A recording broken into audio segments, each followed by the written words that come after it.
remember when the Amanda Todd story first came out. I was in grade 7 and my group of friends and I talked about how sad it was. After watching the documentaries in this class, I realized how much more serious the situation was and how teachers should have used this as a real-life example of online safety. Using real-life examples of the consequences of being online should be common practice. Instead of just using random videos or fake stories, we have a plethora of real stories we can have our students investigate and learn from, like the Amanda Todd story. The digital world isn't lacking in real examples of negative consequences of online actions, so we need to use them to help our students navigate their digital identities.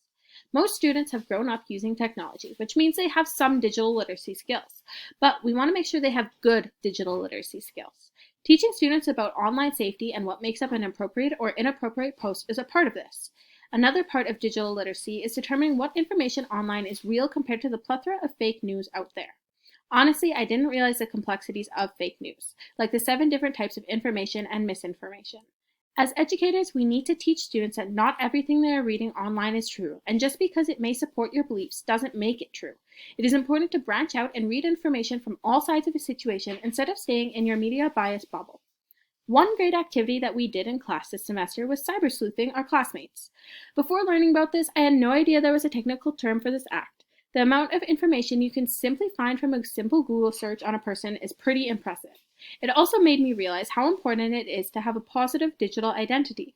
By tailoring your digital identity, you are ensuring that the people around you in your professional and personal life see some great parts of yourself. Of course, in some cases, people can have multiple digital identities. One of the readings from this class discussed the idea of having multiple profiles for different parts of your identity that you show to different audiences. I realized how true this is. I personally have one Instagram where I share pretty normal posts like trip pictures, birthday posts, and other things. Then I also have a more private account for close friends for more random and personal posts. Without even realizing what I was doing, I had manipulated my digital footprint and identity to show different parts of myself on different accounts. We also talked about the SAMNR model in class. When talking about introducing technology to the classroom, you should be able to place it along the scale from substitution, augmentation, modification, and redefinition. I thought back to my school experience and how technology was implemented, and it mostly fell under the enhancement stages. For example, using smartboards for presentations was for the most part substitution. It was simply switching out a whiteboard for technology.